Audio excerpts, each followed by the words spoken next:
नमस्कार, आप देख रहे हैं न्यूज इंडिया। आपके साथ मैं हूं निदा अहमद। बुलेटिन की शुरुआत करेंगे कर्नाटक से बड़ी खबर के साथ। आपको बता दें कि मैसूर में पीएम मोदी की सुरक्षा में चूक का मामला सामने आया है। दरअसल रोड शो के दौरान एक मोबाइल जो था वो पीएम मोदी की तरफ फेंका गया। मैसूर के चिक्का गडियारा का ये पूरा मामला है, उस सुरक्षा में चूक पर। हालांकि कर्नाटक पुलिस का बयान जो सामने आया है वो कुछ और कहती हुई नजर आ रही है। दरअसल पुलिस का ये कहना है कि महिला ने फूल के साथ मोबाइल जो था वो फेंक दिया था। तो देखिए तस्वीरें आपको हम दिखाएं किस तरीके से दरअसल रोड शो के दौरान मोबाइल जो था वो फेंका गया। लेकिन मैसूर के चिक्का गडियारा का ये पूरा मामला है, जहां पर देश के प्रधानमंत्री नरेंद्र मोदी रोड शो कर रहे थे। उसी रोड शो के दौरान पीएम मोदी के तरफ मोबाइल जो था वो फेंका गया। हालांकि पुलिस का ये कहना है कि महिला दरअसल फूलों की बरसात कर रही थी पीएम मोदी पर, और फूल के साथ फूल की जगह मोबाइल जो था वो चला गया पीएम मोदी की तरफ। तो तस्वीर आप देखिए, पीएम मोदी आपको यहाँ पर नजर आ रहे हैं और महिला ने फूल के साथ ये मोबाइल फेंका है, ये कहना है पुलिस का। लेकिन हालांकि इसे पीएम मोदी की सुरक्षा में चूक जो है वो माना जा रहा है, क्योंकि पीएम मोदी का रोड शो था और रोड शो के दौरान अचानक से एक मोबाइल जो था वो पीएम मोदी की तरफ जाता हुआ नजर आया। और इस दौरान पीएम मोदी ने कांग्रेस पर हमला बोला और कहा कि कांग्रेस के स्वभाव में 85% कमीशन, कांग्रेस का पंजा लोगों को लूट लेता है। कर्नाटक को नंबर 1 बनाने के लिए बीजेपी जरूरी है, ये कहते हुए नजर आए प्रधानमंत्री नरेंद्र मोदी।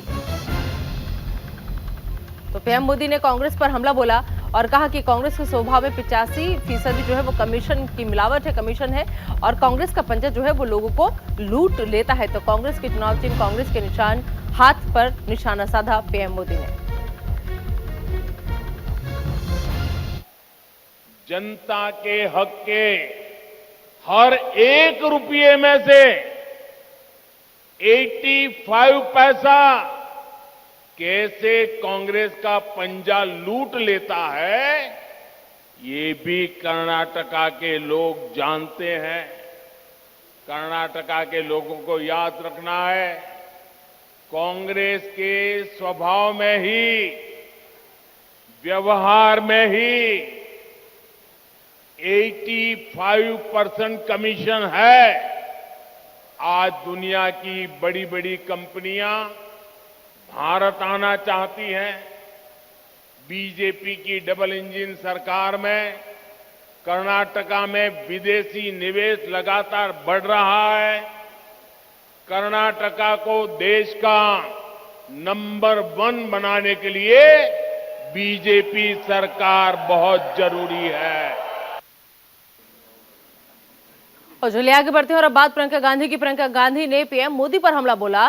कर्नाटक की चुनावी सभा में प्रियंका गांधी ने यह हमला बोला और कहा कि कर्नाटक के लोगों का ध्यान भटका रही है बीजेपी। और साथ ही साथ उन्होंने कहा कि मोदी पहले पीएम है जो रोते हैं कि उन्हें गाली दी गई, लोगों के सामने खुद की समस्या रखते हैं पीएम मोदी। तो प्रियंका गांधी ने पीएम मोदी पर हमला बोला और कहा कि कर्नाटक के लोगों का ध्यान भटका रही है बीजेपी। साथ ही साथ कहा कि लोगों के सामने जब भी प्रधानमंत्री नरेंद्र मोदी आते हैं उनके हाथ में एक लंबी लिस्ट होती है और उस लिस्ट में सिर्फ खुद की समस्या वो रखते हैं, उस समस्याओं को लेकर के वो रोते हैं, लेकिन आप लोगों की समस्याओं का उन्हें कोई ध्यान नहीं है। जबकि पीएम मोदी के हाथ में जो लिस्ट होनी चाहिए उसमें आपकी समस्याएं होनी चाहिए, आपके मुद्दे होने चाहिए।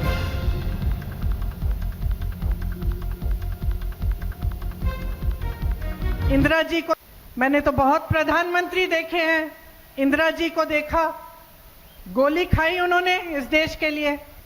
राजीव गांधी को देखा, शहीद हुए इस देश के लिए। नरसिम्हा राव जी को देखा, मनमोहन सिंह जी को देखा, मेहनत करते हुए दिन रात को इस देश के लिए। लेकिन मैंने पहला ऐसा प्रधानमंत्री देखा है बहनों और भाइयों, पहला देखा है ना, जो आपके सामने आकर रोता है कि मुझे गाली लग रही है, मुझे गाली दे रहे हैं। आपके दुख सुनने के बजाय अपना दुखड़ा आपको सुनाते हैं। और किसी ने उनके ऑफिस में बैठकर एक लिस्ट बनाई है। अरे आपके दुखों की लिस्ट नहीं है वो आपकी समस्याओं की लिस्ट नहीं है। वो ये लिस्ट नहीं है कि किसानों की क्या समस्या है, हमें क्या करना है। वो ये लिस्ट है कि मोदी जी को कितनी बार किसने गाली दी है। कम से कम एक पन्ने पे फिट तो आ रही है। अगर मेरे परिवार को जो गालियां दी हैं इन लोगों ने, हम लिस्ट बनाना शुरू करें तो हम किताब पे किताब छपवा लेंगे। हिम्मत करो मोदी जी, मेरे भाई से सीखो। मेरा भाई कहता है गाली क्या, मैं गोली खाऊंगा इस देश के लिए।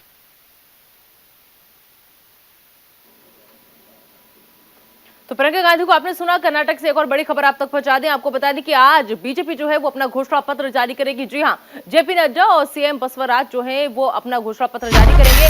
बेंगलुरु में बीजेपी ऑफिस में घोषणा पत्र जारी किया जाएगा। बता दें आपको कि 10 मई को सभी सीटों के लिए वोटिंग होनी है और 13 मई को वोटों की गिनती जो है वो की जाएगी। तो अहम खबर, बड़ी खबर आपको हम बता रहे हैं कि आज बीजेपी जो है बेंगलुरु में अपना घोषणा पत्र जारी करने जा रही है। देखना होगा कि इस घोषणा पत्र में बीजेपी क्या कुछ खास तोहफे लेकर के आती है जनता के सामने।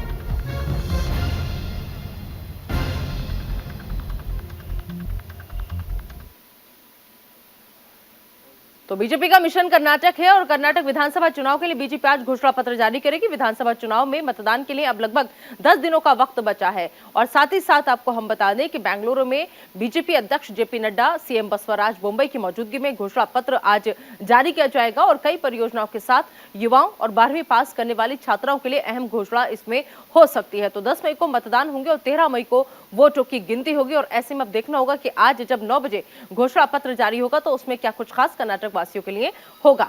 चलिए अब बात राहुल गांधी की। राहुल गांधी का कर्नाटक दौरा है आज और 3 चुनावी सभा को इस दौरान राहुल गांधी संबोधित करेंगे, जिसमें तुमकुर, हासन और चामराजनगर में राहुल गांधी की सभा होने जा रही है। तो अहम खबर, बड़ी खबर, लगातार तमाम जो सियासी दिग्गज है कर्नाटक में डेरा डाले हुए हैं। कर्नाटक की धरती पर जाकर के वहां के लोगों से बातचीत करने की कोशिश, उन्हें समझाने की कोशिश और कभी रोड शो के बहाने, कभी जनसभाओं के बहाने अपना शक्ति प्रदर्शन दिखाने की भी कोशिश तमाम पार्टियों की तरफ से की जा रही है। तो प्रधानमंत्री नरेंद्र मोदी हो, चाहे योगी आदित्यनाथ हो, जेपी नड्डा हो, अमित शाह हो, प्रियंका गांधी हो या फिर राहुल गांधी हो, तमाम सियासी दिग्गज इस वक्त कर्नाटक में जुटे हुए हैं।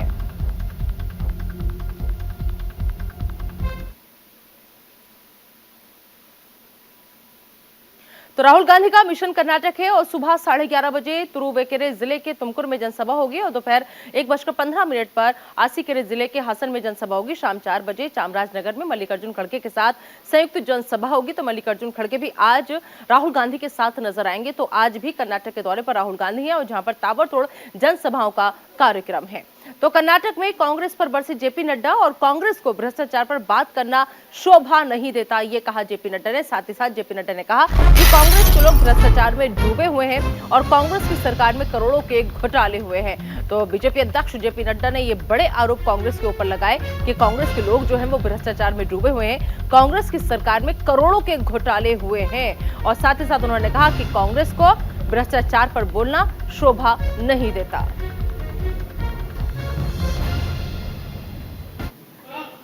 और डीके शिव कुमार भ्रष्टाचार की बात कर रहे हैं। शिव कुमार जी, आप और सिद्धारमैया के मुंह से भ्रष्टाचार शब्द के बारे में चर्चा अच्छा नहीं लगता। ये आप ही की सरकार थी ना जब 400 करोड़ से ज्यादा का मालप्रभा का स्कैम हुआ था, कैनाल स्कैम। ये आप ही की सरकार थी ना जब टीचर रिक्रूटमेंट स्कैम हुआ था। ये आप ही की सरकार थी ना जब पुलिस रिक्रूटमेंट का स्कैम हुआ था। ये आप ही की सरकार थी ना जब अर्कावती लैंड स्कैम हुआ था और 8,000 किसानों को भूमि से आपने वंचित किया था।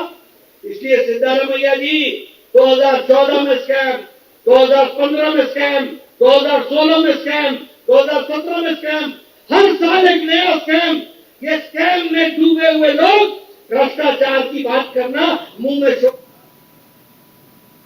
तो जेपी नड्डा को आपने सुना। चलिए आगे बढ़ते और अब बात करेंगे रक्षा मंत्री राजनाथ सिंह की। बता दें आपको कि रक्षा मंत्री राजनाथ सिंह का मालदीव दौरा है और आज से 3 दिवसीय दौरे पर जाएंगे मालदीव राजनाथ सिंह। राष्ट्रपति इब्राहिम मोहम्मद से इस दौरान मुलाकात करेंगे। रक्षा और विदेश मंत्री के साथ द्विपक्षीय वार्ता होगी और दोनों देशों के बीच रक्षा संबंधों को लेकर के भी समीक्षा होगी। गश्ती जहाज और लैंडिंग क्राफ्ट जो है वो उपहार में दिए जाएंगे। तो अहम खबर, बड़ी खबर, राष्ट्रपति इब्राहिम मोहम्मद से मुलाकात का कार्यक्रम है। साथ ही साथ रक्षा और विदेश मंत्री के साथ भी द्विपक्षीय वार्ता का कार्यक्रम है। तो दोनों देशों के बीच रक्षा संबंधों को लेकर के समीक्षा की जाएगी।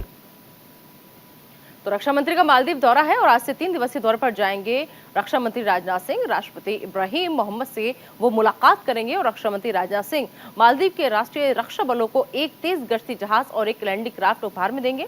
भारत की सहायता से चल रही परियोजनाओं के कामों का भी वो जायजा लेंगे। रक्षा मंत्री वहां रहने वाले प्रवासी भारतीयों के साथ भी बातचीत करेंगे और साथ ही साथ आपको बता दें कि मालदीव के रक्षा और विदेश मंत्रियों के द्विपक्षीय वार्ता के दौरान रक्षा संबंधों के सभी पहलुओं पर चर्चा। समुद्र में कई चुनौतियों के खिलाफ साथ काम कर रहे हैं भारत और मालदीव। समुद्री सुरक्षा, आतंकवाद, कट्टरवाद, समुद्री डकैती, तस्करी, संगठित अपराध और प्राकृतिक आपदाओं से निपटने को लेकर साझा प्रयास जो है वो किया जा रहा है। और साथ ही साथ आपको बता दें कि हिंद महासागर क्षेत्र के भीतर क्षमताओं को संयुक्त रूप से विकसित करने के लिए साथ मिलकर काम। भारत की नेबरहुड फर्स्ट पॉलिसी का सबसे बड़ा लाभार्थी है मालदीव और अब ऐसे में जब आज जाएंगे, मुलाकात होगी, बातचीत होगी तो ये रिश्ते और ज्यादा मजबूत होंगे। चलिए आगे बढ़ते हैं और बात कर लेते हैं दिल्ली से इस वक्त की बड़ी खबर का। आपको बता दें कि बीजेपी का अनिश्चितकालीन धरना है आज और दिल्ली के मुख्यमंत्री अरविंद केजरीवाल के आवास के बाहर ये धरना होगा। राजमहल घोटाले को लेकर धरना प्रदर्शन होगा। केशवपुर और चांदनी चौक के कार्यकर्ता धरना देंगे। धरना प्रदर्शन में शामिल होंगे सांसद हर्षवर्धन। तो बीजेपी का अनिश्चितकाल धरना है आज और दरअसल सीएम केजरीवाल के आवास के बाहर बीजेपी धरने प्रदर्शन की तैयारी में है। राजमहल घोटाले को लेकर के, शीश महल घोटाले को लेकर के दरअसल बीजेपी ये धरना प्रदर्शन करेगी और केशवपुर और चांदनी चौक के कार्यकर्ता ये धरना देंगे। तो बीजेपी आज हल्ला बोल की तैयारी में सीएम के आधिकारिक आवास की मरम्मत पर कथित तौर पर 45 करोड़ खर्च किए जाने के विरोध में धरना है। आरोपों के मुताबिक सीएम आवास को आलीशान बनाने के लिए यहां महंगे टेलीविजन, कालीन, पत्थर, मार्बल पर्दे लगाए गए। फ्लैग स्टाफ के रोड के 6 सिविल लाइन्स स्थित सीएम केजरीवाल के आधिकारिक आवास के बाहर धरना होगा। धरना प्रदर्शन में सांसद डॉक्टर हर्षवर्धन के साथ केशवपुर और चांदनी चौक जिला के कार्यकर्ता हिस्सा लेंगे। तो अब देखना होगा कि जब आज बीजेपी सड़कों पर उतरेगी तो फिर आम आदमी पार्टी की तरफ से क्या प्रतिक्रिया आती है। चलिए आगे बढ़ेंगे और अगली खबर उत्तर प्रदेश से। यूपी में जनसभा को संबोधित करेंगे सीएम योगी आदित्यनाथ। निकाय चुनाव को लेकर सीएम योगी की जनसभा होगी। 4 चुनावी सभा को संबोधित करेंगे सीएम योगी आदित्यनाथ। अब इनमें मुरादाबाद जिला, जौनपुर जिला, वाराणसी जिला, गोरखपुर जिला शामिल है जहां पर सीएम योगी आदित्यनाथ की जनसभा होने जा रही है। तो निकाय चुनाव को लेकर सीएम योगी की ताबड़तोड़ जनसभा है और आज 4 चुनावी जनसभा है जहां पर पहुंचेंगे सीएम योगी आदित्यनाथ और जाकर वहां संबोधित करेंगे। मुरादाबाद, जौनपुर, वाराणसी, गोरखपुर में आज सीएम योगी आदित्यनाथ की अहम जनसभा होने जा रही है। तो सीएम योगी की जनसभा है मुरादाबाद में सुबह 11 बजे रामलीला मैदान में जनसभा और वहीं अगर जौनपुर की बात करें तो वहां पर दोपहर 2:35 पर राजकीय इंटर कॉलेज मैदान में जनसभा होगी। वाराणसी में शाम 4 बजे बीआरपी इंटर कॉलेज मैदान में जनसभा होगी। गोरखपुर में शाम 6 बजे टाउन हॉल में जनसभा का कार्यक्रम है उत्तर प्रदेश के मुख्यमंत्री योगी आदित्यनाथ का। तो आज ताबड़तोड़ 4 जनसभाएं हैं जिससे सीएम योगी आदित्यनाथ लगातार आपको बता दें कि निकाय चुनाव पर पूरा फोकस किए हुए हैं। वहीं उत्तर प्रदेश से एक और बड़ी खबर, निकाय चुनाव के लिए प्रचार करेंगे अखिलेश यादव। जी हां, पार्टी नेताओं के साथ लखनऊ मेट्रो में वो प्रचार करते हुए नजर आएंगे अखिलेश यादव। तो प्रचार का ये अनोखा तरीका उत्तर प्रदेश से ये अहम खबर जहां पर आपको बता दें कि निकाय चुनाव में समाजवादी पार्टी लगातार अपनी ताल ठोकती नजर आ रही है, लेकिन निकाय चुनाव के लिए अखिलेश यादव जो है वो प्रचार करेंगे। लेकिन ये जो प्रचार है वो पार्टी नेताओं के साथ लखनऊ मेट्रो में किया जाएगा। मतलब लखनऊ मेट्रो की सवारी जो है अखिलेश यादव करते हुए नजर आएंगे और उस दौरान अपनी पार्टी के लिए निकाय चुनाव के लिए प्रचार करते हुए अखिलेश यादव नजर आएंगे। तो पार्टी नेताओं के साथ लखनऊ मेट्रो में वो सफर करेंगे और इस दौरान पार्टी का प्रचार प्रसार करेंगे।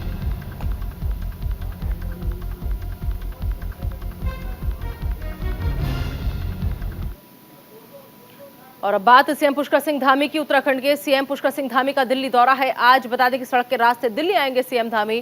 सुबह 10 बजे वो दिल्ली पहुंच जाएंगे और सीएम धामी पार्टी पदाधिकारियों के साथ इस दौरान मुलाकात करेंगे। तो सीएम पुष्कर सिंह धामी दिल्ली आ रहे हैं। उत्तराखंड से सड़क के रास्ते तक वो दिल्ली का सफर तय करेंगे। दिल्ली आएंगे सड़क के रास्ते से और बता दें कि सुबह 10 बजे दिल्ली पहुंचने का उनका वक्त जो है वो मुकर्रर है कि सुबह 10 बजे सीएम धामी दिल्ली पहुंच जाएंगे और फिर यहां पर आने के बाद पार्टी पदाधिकारियों के साथ उनकी मुलाकात का कार्यक्रम है। पार्टी पदाधिकारियों के साथ वो बातचीत करेंगे, मुलाकात करेंगे। तो सीएम पुष्कर सिंह धामी का आज दिल्ली दौरा है।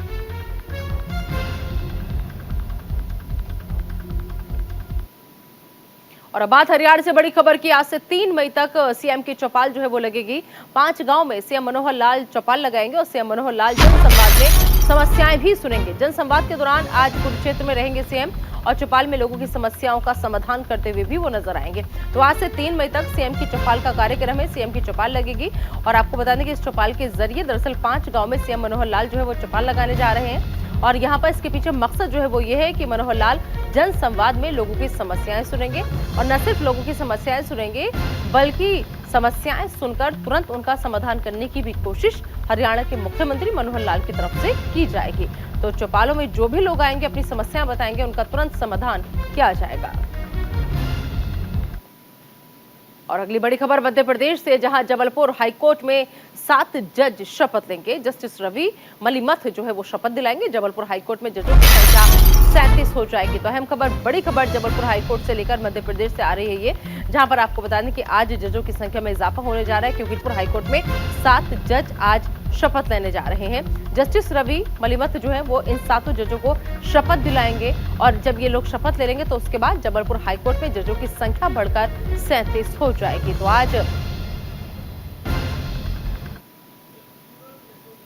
तो जबलपुर हाईकोर्ट का जिक्र हम यहाँ पर करें। जबलपुर हाईकोर्ट में 7 जज आज शपथ लेने जा रहे हैं।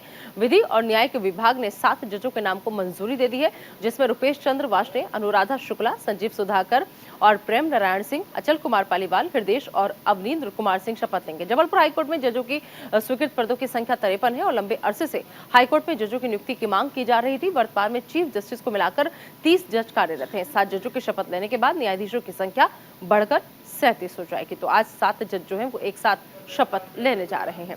चलिए आगे बढ़ेंगे और अब बात सूडान में ऑपरेशन कावेरी की करेंगे, क्योंकि सूडान में लगातार ऑपरेशन कावेरी जारी है। बीती रात 40 यात्रियों को लेकर IAF का विमान पहुंचा। सूडान में फंसे 3000 भारतीयों को निकाला गया है। ऑपरेशन कावेरी के तहत 2300 लोग फिलहाल स्वदेश पहुंच चुके हैं। तो अहम खबर, बड़ी खबर, अब तक 2300 लोग जो है वो स्वदेश पहुंच चुके हैं। तो सूडान में ऑपरेशन कावेरी लगातार जारी है। इस ऑपरेशन कावेरी के जरिए कोशिश यही है कि जो भी भारतीय वहां पर फंसा है उसको सुरक्षित स्वदेश लाया जा सके, सुरक्षित उसे भारत में लाया जा सके, वतन वापसी कराई जा सके। और आज गुजरात महाराष्ट्र का स्थापना दिवस है। एक भारत श्रेष्ठ भारत के तहत सभी राज्य जो है वो मनाएंगे इसे, और एक दूसरे का स्थापना दिवस गुजरात महाराष्ट्र के स्थापना दिवस से शुरुआत होगी और देश के सभी राजभवनों में स्थापना दिवस मनाया जाएगा। तो गुजरात महाराष्ट्र का आज स्थापना दिवस है। एक भारत श्रेष्ठ भारत के तहत ये स्थापना दिवस जो है वो मनाया जाएगा। और साथ ही साथ आपको बता दें कि सभी राज्य जो है वो एक दूसरे का स्थापना दिवस मनाएंगे। और साथ ही साथ अहम खबर ये कि गुजरात महाराष्ट्र के स्थापना दिवस से इसकी शुरुआत होने जा रही है। और इधर दिल्ली में अतिक्रमण पर सबसे बड़ी कार्रवाई को अंजाम दिया गया है। तुगलकाबाद में अतिक्रमण पर MCD ने एक्शन किया है। अवैध रूप से बने 1300 घरों पर बुलडोजर चला है। तो अहम खबर, बड़ी खबर दिल्ली से, जहां पर आपको बता दें कि दिल्ली में अतिक्रमण पर सबसे बड़ी कार्रवाई जो है वो की गई है, क्योंकि इस बार एक नहीं, दो नहीं, बल्कि MCD ने तुगलकाबाद में अतिक्रमण पर जब एक्शन लिया तो हर कोई हैरान रह गया, क्योंकि अवैध रूप से बने 1300 घरों पर बुलडोजर चलाया गया। मतलब 1300 घर जो थे वो अतिक्रमण किए गए थे। यहाँ पर बताया जा रहा है कि अवैध तरीके से लोगों ने कब्जा किया हुआ था, अवैध तरीके से लोगों ने यहाँ पर मकान जो थे वो बना रखे थे, लिहाजा अवैध रूप से बने 1300 घरों को ढाया गया है। 1300 घरों पर बुलडोजर चला है। तो दिल्ली में अतिक्रमण के खिलाफ ये अब तक की सबसे बड़ी कार्रवाई जो है वो मानी जा रही है, क्योंकि आपको बताने के तुगलकाबाद में अतिक्रमण पर जिस तरीके से MCD ने एक्शन लिया है उसके तहत अवैध रूप से बने 1300 घरों पर बुलडोजर चला दिया गया है। चलिए अब बात कोरोना की करेंगे। दिल्ली में कोरोना के मामलों में कमी आई है। बीते 24 घंटे में कोरोना के 405 नए मामले सामने आए हैं और बीते 24 घंटे में कोरोना से 3 लोगों की मौत हो चुकी है। वहीं पॉजिटिविटी रेट घटकर 11.2% पहुंच चुका है और दिल्ली में एक्टिव केस की संख्या 3031 पहुंच गई है। तो 24 घंटे में दिल्ली का आंकड़ा जो है वो उसमें कमी महसूस की गई है, क्योंकि बीते 24 घंटे में कोरोना से 3 लोगों की मौत हुई है और पॉजिटिविटी रेट की बात करें तो वो घटकर 11.2% हो गया है। और साथ ही साथ दिल्ली में एक्टिव केस की संख्या भी 3031 तक पहुंच गई है। तो जिस तरीके से पिछले दिनों इजाफा हो रहा था मामलों में, लेकिन अब दिल्ली में कोरोना के मामलों में कमी जो है वो दर्ज की जा रही है।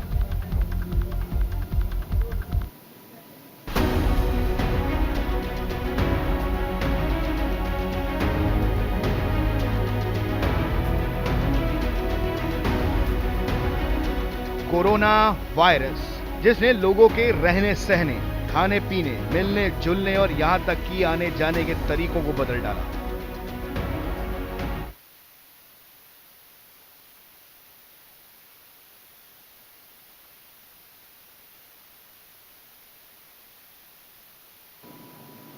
और चलिए अगली खबर लुधियाना से। लुधियाना में गैस रिसाव से बड़ा हादसा हुआ है। गैस रिसाव से अब तक 11 लोगों की मौत हो चुकी है और पुलिस ने पूरे इलाके को सील कर दिया है। तो अहम खबर, बड़ी खबर आपको हम बता रहे हैं, लुधियाना में गैस रिसाव से बड़ा हादसा हुआ है। यहाँ पर तो लुधियाना से यह खबर आ रही है जहाँ पर गैस रिसाव हुआ है और गैस रिसाव से अब तक 11 लोगों की जान जा चुकी है। बता दें आपको कि फिलहाल पुलिस ने पूरे इलाके को, आसपास के इलाके को सील कर दिया है। लेकिन जिस तरीके से गैस रिसाव हुआ और ये बड़ा हादसा हुआ और ये इस हादसे की वजह से 11 लोगों की जान जा चुकी है, यानी गैस रिसाव से अब तक 11 लोगों की मौत हो चुकी है।